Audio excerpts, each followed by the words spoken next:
Clean Sri Lanka திட்டத்துடன் இணைந்ததாக கொழும்பு மத்திய பேருந்து நிலைய நவீனமயமாக்கல் திட்டம் இன்று காலை ஜனாதிபதி அனுரகுமார் திசாநாயக்கவின் தலைமையில் ஆரம்பிக்கப்பட்டது.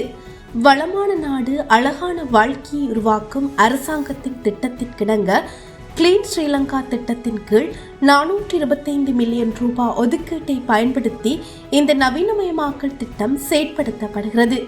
60 ஆண்டுகளில் இந்த பேருந்து நிலையம் முழுமையாக மூடப்பட்டு அனைத்து வசதிகளுடன் கூடிய நவீன மற்றும் கவர்ச்சிகரமான பேருந்து நிலையமாக முழுமையாக அபிவிருத்தி செய்யப்படும் முதல் சந்தர்ப்பம் இது என்பதும் விசேட அம்சமாகும். இத்திட்டம் 2026 ஏப்ரல் மாதத்தில் சிங்கள தமிழ் புத்தாண்டுக்கு முன்னர் நிறைவு செய்ய திட்டமிடப்பட்டுள்ளது.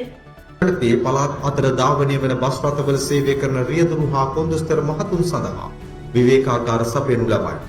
එමගින් දීර්ඝ ගමනාන්තයක් කරා යෑමේදී ආරක්ෂාකාරීවරිය ධාවනය මෙහි ප්‍රධාන අරමුණයි.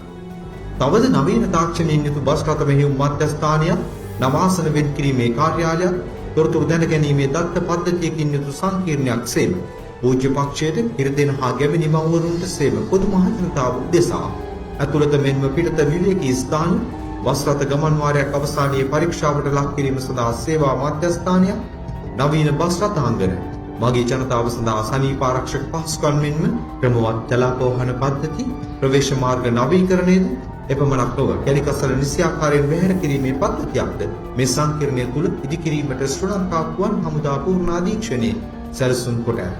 මෙම ව්‍යාපෘතිය සඳහා ක්ලීන් ශ්‍රී ලංකා වැඩසටහන මගින් රුපියල් මිලියන 425ක ප්‍රතිපාදනයක් ප්‍රවාහන මහා මාර්ග වරාය හා සිවිල් ගුවන් සේවා අමාත්‍යාංශය වෙත ලබා දෙනු ඇත. මෙම යථාර්ථවාදී වැඩපිළිවෙල ජනාධිපතිතුමන්ගේ සංකල්පයක් වූ ක්ලීන් ශ්‍රී ලංකා වැඩසටහන යටතේ රටේ ඉදිරි ප්‍රගමනයටත් ප්‍රවාහනය තව තවත් ශක්තිමත් කරමින් සහනදායී හා සුඛෝපභෝගී සේවාවක් දේශ විදේශ සංචාරකයන්ටත් රටේ පොදු මහ ජනතාවටත් ලබා දීමට ශ්‍රී ලංකා ගමනාගමන මණ්ඩලයට අවස්ථාව ලැබීම සමගින් පොහොසත් රටක ලස්සන ජීවිතයක පුරුම්කරුවන් වන්නට අපට වාසි උදා වේවායි பிரார்த்தனா කරන්නේ. 60 வருடங்கள் என்பது சராசரியாக ஒரு மனிதனின் ஆயுள் காலம். 60 வருடங்களாக இந்த கொழும்பு மத்திய பேருந்து நிலையம் புனரமைக்காமலே இருந்தது மிகவும் வேதனைக்குரிய விடயம். சிறந்த ஒரு கழிவறை, நடத்துனர்கள் மற்றும் ஓட்டுநர்களுக்கான ஓய்வறை மற்றும் எந்த விதமான அடிப்படை வசதிகளும் இன்றி துர்நாற்றத்தோடு அசுத்தமான முறையிலே இதுவரை காலமும் நாங்கள் பயன்படுத்திக் கொண்டிருந்த கொழும்பு மத்திய பேருந்து நிலையம் இப்போது இன்றைய தினத்திலிருந்து நவீனமயப்படுத்தல் திட்டம் ஆரம்பமாகிறது.